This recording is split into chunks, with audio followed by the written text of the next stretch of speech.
രണ്ടാം നമ്മൾ സംസാരിക്കുന്നത് ഭാരത് ജോഡോ ന്യായ യാത്രയെക്കുറിച്ചാണ്. അത് മണിപ്പൂരിൽ നിന്ന് ഇന്നലെ പ്രയാണം തുടങ്ങിയിരിക്കുന്നു. ഇന്നിപ്പോൾ വൈകുന്നേരം നാഗാലാൻഡിലേക്ക് പ്രവേശിക്കും. മണിപ്പൂരിൽ രാഹുൽ ഗാന്ധിക്ക് വലിയ സ്വീകരണം കിട്ടുന്നുണ്ട്. ഒരുപാട് പേര് വരികയും അദ്ദേഹത്തിനോടൊപ്പം നിൽക്കുകയും ഫോട്ടോ എടുക്കുകയും രാഹുൽ ഗാന്ധിയോട് സംസാരിക്കുകയും പൊട്ടിക്കരയുകയും പുണരുകയും ഒക്കെ ചെയ്യുന്നതിൻ്റെ വീഡിയോ നമ്മൾ കാണുന്നുണ്ട്. ഭാരത് ജോഡോയുടെ രണ്ടാം ഘട്ടത്തിന് ഭാരത് ജോഡോ ന്യായ യാത്ര, നീതി യാത്രയാണ് പേരിട്ടിരിക്കുന്നത്. മണിപ്പൂരിലും തുടങ്ങിയ വഴി വലിയ ലക്ഷ്യങ്ങളുണ്ട്. മണിപ്പൂരിനെ ഇന്ത്യയുടെ ഭാഗമല്ലാതാക്കി മാറ്റി BJP നേതൃത്വം എന്നൊക്കെയുള്ള വലിയ വിമർശനം രാഹുൽ ഗാന്ധി ഉന്നയിക്കുന്നുണ്ട്.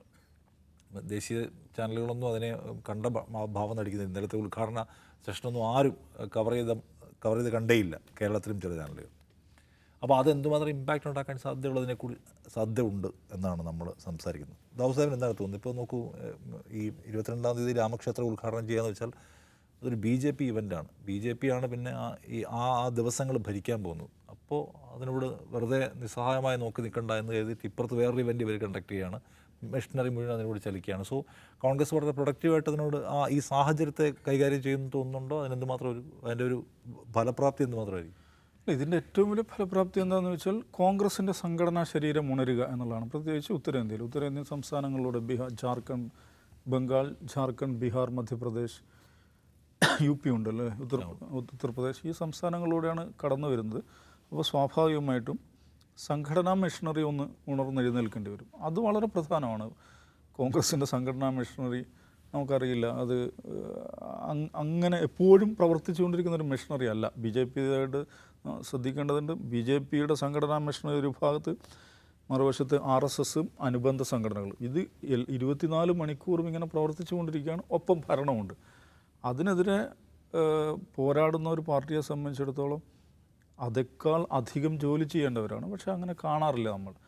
അപ്പോൾ ഇങ്ങനെ ഒരു പരിപാടി രാഹുൽ ഗാന്ധിയുടെ നേതൃത്വം നടക്കുമ്പം നന്ന ചുരുങ്ങിയത് അതെങ്കിലും നടക്കും എന്നുള്ളതാണ് ഏറ്റവും വലിയ അതിൻ്റെ ഒരു പ്രതീക്ഷ എന്ന് പറയുന്നത്. അപ്പോൾ ആ നിലക്കുള്ള ഒരു ഉണർവ് അവർക്ക് ഉണ്ടാവും. തെരഞ്ഞെടുപ്പിന് മുമ്പ് ഈ പാർട്ടി സംഘടനയെ സജ്ജമാക്കാൻ സാധിക്കും. പിന്നെ നിശ്ചയമായും രാഹുൽ ഗാന്ധി പറയുന്ന കാര്യങ്ങൾ, അദ്ദേഹം വ്യത്യസ്തമായ രാഷ്ട്രീയം പറയുന്ന, അല്ലെങ്കിൽ ഇന്നത്തെ ഇന്ത്യയിൽ പ്രസക്തമായ രാഷ്ട്രീയം പറയുന്ന അപൂർവം കോൺഗ്രസ് നേതാക്കളിൽ ഒരാളാണ് രാഹുൽ ഗാന്ധി. അപ്പോൾ അദ്ദേഹത്തിൻ്റെ സംസാരം നിശ്ചയമായും അതിൻ്റേതായ ഒരു പ്രതിഫലനം ഉണ്ടാവും. പക്ഷേ ഇതിൻ്റെ എല്ലാം ഒരു പ്രശ്നം എന്ന് വെച്ചാൽ, ഈ നേരത്തെ അജിംസ് പറഞ്ഞല്ലോ, ഈ ഇന്ത്യയിലെ നിലവിലുള്ള ഒരു രാഷ്ട്രീയ സാഹചര്യത്തിൽ കോൺഗ്രസ് അതിനെ എവിടെയാണ് പൊസിഷൻ ചെയ്തിരിക്കുന്നത് എന്നുള്ളൊരു പ്രശ്നം ഇപ്പോഴും അത് ഒരു ക്ലാരിറ്റി വരാതെ ഇങ്ങനെ കിടക്കുകയാണ്. ഇപ്പോൾ BJP-ക്കെതിരാണ് കോൺഗ്രസ്. BJP ആണല്ലോ പ്രിൻസിപ്പൽ ഒപ്പോണൻ്റ് എന്ന് പറയുന്നത്. BJP എന്താണ്? BJP ഒരു ഹിന്ദുത്വ പാർട്ടിയാണ്. കോൺഗ്രസ് ഒരു BJP വിരുദ്ധ പാർട്ടിയാണ്. പക്ഷേ കോൺഗ്രസ് ഇതുവരെയും ഒരു ഹിന്ദുത്വ വിരുദ്ധ പാർട്ടിയായി മാറിയിട്ടില്ല. ഇത് വളരെ പ്രധാനപ്പെട്ട ഒരു സംഗതിയാണ്. നിങ്ങൾ ഒരു ഹിന്ദുത്വ പാർട്ടിക്കെതിരെ നിലകൊള്ളുമ്പോൾ, ഒരു പാർട്ടിക്കെതിരെ നിലകൊള്ളുമ്പോൾ അതിൻ്റെ ഐഡിയോളജിക്കെതിരെ നിലകൊള്ളേണ്ടി വരുമല്ലോ. അപ്പോൾ BJP-യാണ് നിങ്ങളുടെ മുഖ്യ ശത്രു. BJP-ക്കെതിരാണ് പോരാടിക്കൊണ്ടിരിക്കുന്നത്. പക്ഷേ BJP കൊണ്ട് നടക്കുന്ന ഹിന്ദുത്വത്തിൻ്റെ വേറൊരു വേർഷൻ, നമ്മൾ എന്താണ് മൃദു ഹിന്ദുത്വം എന്നൊക്കെ പല പേരിൽ പറയും, എന്തോ ആവട്ടെ, അതുമായിട്ട് അതിനെതിരെ എങ്ങനെ പോരാടാൻ പറ്റും? ഹിന്ദുത്വയെ എതിർക്കാതെ BJP എതിർക്കാൻ എങ്ങനെ സാധിക്കും എന്നൊരു ഭയങ്കര സങ്കീർണമായൊരു പ്രശ്നം അവിടെ ഉണ്ട്. അതാണ് കോൺഗ്രസ് BJP വിരുദ്ധ പാർട്ടിയാണെങ്കിൽ അത് ഹിന്ദുത്വ വിരുദ്ധ പാർട്ടിയും ആയിരിക്കണം. അങ്ങനെ ആകുമ്പോഴേ ആ ഒരു ഫൈറ്റ് അതിൻ്റെ പൂർണ്ണതയിൽ വരികയുള്ളൂ. അപ്പോൾ ഇതുമ്മൽ ഇങ്ങനെ ഈ ഒരു പുതിയ തേങ്ങയിൽ ഇതിങ്ങനെ പെട്ട് കിടക്കുകയാണ്. ചില നേതാക്കന്മാരുടെ പ്രസ്താവന കേൾക്കുമ്പോൾ ഇതൊരു ഒരു തീവ്ര മൃദു ഹിന്ദു പാർട്ടിയാണെന്ന് തോന്നിപ്പോകുന്ന തരത്തിൽ അങ്ങനെ പോകും. വേറെ ചില നേതാക്കന്മാരുടെ പ്രസ്താവന അത് വേറെ നിലക്കാണ് പോകുന്നത്. ഈ വിഷയത്തിൽ ഇതുവരെയും ക്ലാരിറ്റി വരുത്താൻ കോൺഗ്രസ്സിന്, ക്ലാരിറ്റി വെച്ചാൽ പുറമേക്ക് ക്ലാരിറ്റി വരുത്താൻ, അകമേ തന്നെ അതിൻ്റെ ഒരു എന്താണ് പറയുക, ഇൻറ്റേർണലി തന്നെ അതിലൊരു ആശയ വ്യക്തത കൊണ്ടുവരാൻ കോൺഗ്രസ്സിന് ഇതുവരെ സാധിച്ചിട്ടില്ല. ഇന്ത്യൻ സമൂഹത്തിൻ്റെ സങ്കീർണതയെ മനസ്സിലാക്കിക്കൊണ്ട്, ഇന്ത്യൻ സമൂഹത്തിൻ്റെ സർവ്വസങ്കീർണതകളെയും ഹിന്ദുത്വ എന്ന ഒറ്റ ചരടിൽ ഒതുക്കിയെടുത്ത് പരിഹരിക്കാം എന്നാണ് ഒരു കാൽപ്പനിക ഏകതയിൽ കൊണ്ടുവന്നിട്ട് അതിനെ പരിഹരിക്കാം. അതാണ് BJP-യുടെ ഹിന്ദുത്വ പ്രോജക്റ്റ് എന്ന് പറയുന്നത്. അതല്ല, ഇന്ത്യൻ സമൂഹത്തിൻ്റെ സങ്കീർണതകളെയും അതിൻ്റെ വൈവിധ്യങ്ങളെയും അതിൻ്റെ സങ്കീർണതയിലും വൈവിധ്യത്തിലും അഡ്രസ്സ് ചെയ്തുകൊണ്ട് അതാണ് ഇന്ത്യയുടെ യഥാർത്ഥ സ്വത്വം എന്ന് മനസ്സിലാക്കി അതിനെ അഡ്രസ്സ് ചെയ്യുക എന്നുള്ളതാണ് ഈ ഹിന്ദുത്വ കോൺഗ്രസ്സുകാർക്കെതിരെ സാധ്യമാവുന്ന രാഷ്ട്രീയം എന്ന് പറയുന്നത്. പക്ഷേ അത് നമ്മൾ രാഹുൽ ഗാന്ധിയുടെ പ്രഭാഷണങ്ങളിൽ കേൾക്കും. ആ ഒരു കണ്ടൻറ്റ് അദ്ദേഹത്തിൻ്റെ പ്രഭാഷണം ഉണ്ടാവും. പക്ഷേ കോൺഗ്രസിൻ്റെ ഒരു രാഷ്ട്രീയ പ്രവർത്തനത്തിൻ്റെ ഭാഗമായിട്ട്, രാഷ്ട്രീയ സംസ്കാരത്തിൻ്റെ ഭാഗമായിട്ട്, അവർ പുറമേക്ക് കമ്മ്യൂണിക്കേറ്റ് ചെയ്യുന്ന ആശയങ്ങളുടെ ഭാഗമായിട്ട് അത് വരുന്നില്ല. അപ്പോൾ ഭാരത് ജോഡോ യാത്ര അല്ല, എന്ത് പരിപാടി തന്നെ നടത്തിയാലും ഓഫ് കോഴ്സ് അത് സംഘടനയെ ചലിപ്പിക്കുന്നതിൽ ഗുണം ചെയ്യും. പക്ഷേ നിലവിലുള്ള ഇന്ത്യൻ സാഹചര്യത്തിൽ അത് മതിയാവില്ല. ഈ പറയുന്നൊരു ആശയ വ്യക്തത വരുത്താതെ വലിയ മുന്നേറ്റം ഉണ്ടാക്കാൻ പറ്റുമെന്ന് എനിക്ക് തോന്നുന്നില്ല. ഓക്കെ, അജിംസ് എന്താണ് തോന്നുന്നത്? ഈ ഭാരത് ജോഡോ യാത്ര എന്ന് പറഞ്ഞാൽ വലിയ തോതിൽ ഇപ്പോൾ കർണാടകയിലും അല്ലെങ്കിൽ തെലങ്കാനയിലുമൊക്കെ സംഘടനയെ നടത്തുകയും അതിൻ്റെ ഭാഗമായിട്ട് തെരഞ്ഞെടുപ്പ് വിജയം ഉണ്ടാക്കുകയും ചെയ്തതാണ്. മണിപ്പൂരിനെ സംബന്ധിച്ച് അവിടെ നിന്നുള്ള ആളുകളുടെ പ്രതികരണമൊക്കെ കാണുമ്പോൾ നിരാലംബരായ ഒരു മനുഷ്യർ ഒരു രക്ഷകനെ കണ്ടതുപോലെ വിലപിക്കുന്നതൊക്കെ കാണാൻ പറ്റുന്നത്. സോ രാഹുൽ ഗാന്ധിക്ക് ആ നിലയ്ക്ക് ഒരു എഡ്ജ് ആ മേഖല ഉണ്ടാക്കാൻ പറ്റുമെന്ന് തോന്നുന്നുണ്ടോ? അല്ല, ഇത് ഇന്നലെ ജയറാം രമേശ് PTIക്ക് ഒരു ഇൻ്റർവ്യൂ കൊടുത്തിരുന്നു. PTI കൊടുത്ത ഇൻ്റർവ്യൂവിൽ ജയറാം രമേശ് ആവർത്തിച്ച് പറയുന്ന കാര്യം, ഇത് തെരഞ്ഞെടുപ്പ് രാഷ്ട്രീയവുമായി ഈ യാത്രയ്ക്ക് ഒരു ബന്ധവുമില്ല. ഇത് ഏതെങ്കിലും തരത്തിൽ ഗുണം ചെയ്യുന്നില്ല, അത് ഞങ്ങളെ പാർട്ടിക്കാണ്, കോൺഗ്രസ്സിനാണ്. പ്രത്യേകിച്ചും സംഘടനാ സംവിധാനം ദുർബലമായിട്ടുള്ള സ്ഥലങ്ങളിലൂടെയാണ് ഇത് കടന്നു പോകുന്നത്. ഞങ്ങൾക്ക് സംഘടന വളർത്താൻ പറ്റും. മറ്റൊന്ന്, രാഹുൽ ഗാന്ധി പറയുന്നതാണ് കോൺഗ്രസിൻ്റെ ഐഡിയോളജി. ആ ഐഡിയോളജി ഞങ്ങളുടെ പ്രവർത്തകരിലേക്ക് കൂടി എത്തണം. കുറച്ച് മുമ്പ് ദാവൂദ് സാഹിബ് പറഞ്ഞ കാര്യമാണ്. രാഹുൽ ഗാന്ധി പറയുന്ന ആ കാര്യങ്ങൾ അത് ഞങ്ങളുടെ പ്രവർത്തകരിലേക്ക് എത്തിക്കണം. അതിന് ഈ യാത്ര ഞങ്ങൾക്ക് ഉപകാരപ്പെടും. മറ്റൊന്ന്, ഇതിന് ഇലക്ട്രൽ ഗെയിൻ ഉണ്ടാകുമോ എന്ന് ചോദിച്ചാൽ ചിലപ്പോൾ ഉണ്ടായേക്കാം. കാരണം 100 ലോക്സഭാ മണ്ഡലങ്ങളിലൂടെ ഇത് കടന്നു പോകുന്നുണ്ട്. 100 ലോക്സഭാ മണ്ഡലങ്ങളിൽ കടന്നു പോകുന്ന പറഞ്ഞാൽ ചെറിയ കാര്യമല്ല.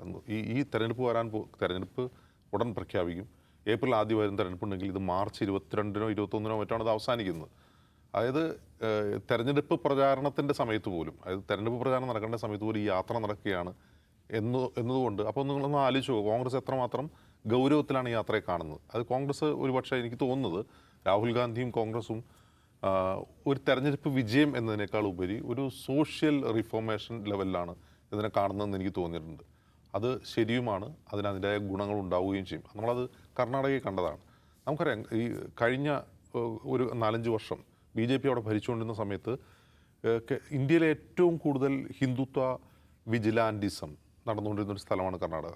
നമുക്കറിയാം, ഈ ഗോരക്ഷ ആയാലും ഹിജാബ് ബാനെതിരായിട്ടുള്ള സമരമാണെങ്കിലും മറ്റ് ബീഫിനെതിരായിട്ടുള്ള ഈ ആക്രമണങ്ങളാണ്. അങ്ങനെ ന്യൂനപക്ഷങ്ങൾക്കെതിരെ ഏറ്റവും കൂടുതൽ ആക്രമണം നടക്കുന്നൊരു സംസ്ഥാനമായിരുന്നു കർണാടക.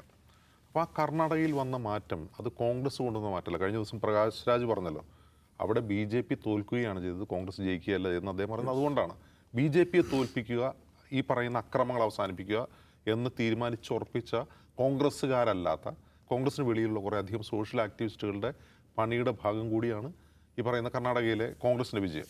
അവിടെ ഈ ഭാരത് ജോഡോ യാത്ര ദിവസങ്ങളോളം കടന്നുപോയ സ്ഥലമാണ്. അതിന് അതിൻ്റെതായ എഫക്റ്റും ഉണ്ടായിട്ടുണ്ട്. അപ്പോൾ അങ്ങനൊരു സാമൂഹിക മാറ്റത്തിൻ്റെതായ ഒരു പ്രഭാവം ഈ യാത്ര കൊണ്ടുണ്ടായാൽ അത് എന്താണ് പറയുക, ഒരു ലോങ് ലാസ്റ്റിംഗ് അല്ലെങ്കിൽ ലോ ലാസ്റ്റിംഗ് ആയിട്ടുള്ളൊരു പ്രഭാവം അതിനുണ്ടാക്കാൻ കഴിയും. അത് രാജ്യത്തെ സംബന്ധിച്ച് വളരെ ഗുണകരമാണ്. മറ്റൊന്ന്, അതുകൊണ്ട് തെരഞ്ഞെടുപ്പ് നേട്ടമുണ്ടായാൽ അതൊരു ആഡഡ് അഡ്വാൻറ്റേജ് ആണെന്ന് മാത്രം. ഈ ഒരേ സമയം കോൺഗ്രസിൻ്റെ സംഘടനാ ശരീരത്തിന് ഗുണകരമാവുന്ന, മറ്റൊരു വശത്ത് രാജ്യത്ത് ഒരു സാമൂഹിക മാറ്റത്തിന് ഗുണകരമാവുന്നൊരു യാത്രയായിട്ട് തന്നെ ഇതിനെ വിശേഷിപ്പിക്കേണ്ടി വരും. ഇതുകൊണ്ട് മാത്രം കോൺഗ്രസും ഇന്ത്യ മുന്നണിയും തെരഞ്ഞെടുപ്പ് ജയിക്കുമെന്ന് വെച്ചാൽ ഒരിക്കലുമില്ല. അതിന് വേറെ തന്നെ പണിയെടുക്കേണ്ടി വരും. തെരഞ്ഞെടുപ്പ് ജയിക്കുക എന്നുള്ളത് ഈ പറയുന്ന ഐഡിയോളജിയോ അല്ലെങ്കിൽ ആശയങ്ങളോ ഇത് വച്ചിട്ടല്ല. ഞാനിപ്പോഴും വിശ്വസിക്കുന്നു, രാജ്യത്ത് BJPക്കെതിരെ ചിന്തിക്കുന്ന ആളുകളാണ് ഭൂരിഭാഗം. ഹിന്ദുത്വം എന്ന ഐഡിയോളജിക്ക് ഒട്ടും തന്നെ അംഗീകരിക്കാത്ത മനുഷ്യരാണ് ഇന്ത്യയിൽ ഭൂരിഭാഗവും. അത് വോട്ട് പെർസെൻറ്റേജ് വെച്ചാണെങ്കിലും നമ്മൾ ഗ്രൗണ്ട് റിയാലിറ്റി വെച്ചാണെങ്കിലും ഹിന്ദുത്വ എന്ന് പറയുന്ന പ്രൊജക്റ്റിനെതിരാണ്, ഈ വെറുപ്പിനും വിദ്വേഷത്തിനെതിരാണ് രാജ്യത്തെ ബഹുഭൂരിഭാഗം ജനങ്ങളും. അവർക്കുണ്ട് ഒരു 10-30% ആളുകൾ BJP വോട്ട് ചെയ്യുന്നുണ്ടെങ്കിൽ പോലും ആ വോട്ട് ചെയ്യുന്ന ആളുകൾ പോലും ഈ പറയുന്ന വെറുപ്പിനെയും ഈ നെഗറ്റീവ് പൊളിറ്റിക്സിനെയും ഇഷ്ടപ്പെടുന്നവരല്ല. അപ്പോൾ ഈ ആളുകളുടെ വോട്ട് സമാഹരിക്കാൻ ആവശ്യമായ സംഘടനാ മെഷീനറി ഇല്ല എന്നുള്ളതാണ് കോൺഗ്രസ് നേരിടുന്ന വെല്ലുവിളി. അത് ഇന്ത്യ മുന്നണി ഉണ്ടായിക്കൊണ്ട് ആ വെല്ലുവിളിയെ മറികടക്കാൻ കഴിയുമെന്ന് വെച്ചാൽ പൂർണ്ണമായും മറികടക്കാൻ കഴിയില്ല.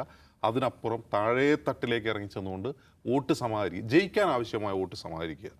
കേവല വോട്ട് സമാഹരണമല്ല, 40% വോട്ടൊക്കെ കോൺഗ്രസിന് എല്ലായിടത്തും ഉണ്ട്.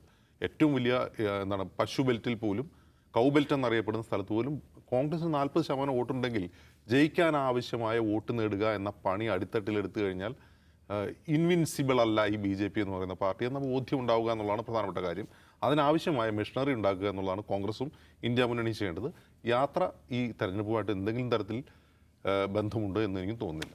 ശരി, കോൺഗ്രസ് അങ്ങനെ സംഘടനയെ മെച്ചപ്പെടുത്താനുള്ള ഒരു ഉപാധിയായിട്ട് ഈ യാത്രയെ കാണുന്നുണ്ടെങ്കിൽ അത് എന്തുമാത്രം ഫലിക്കുന്നു എന്നതുകൂടി കാണേണ്ട കാര്യമാണ്.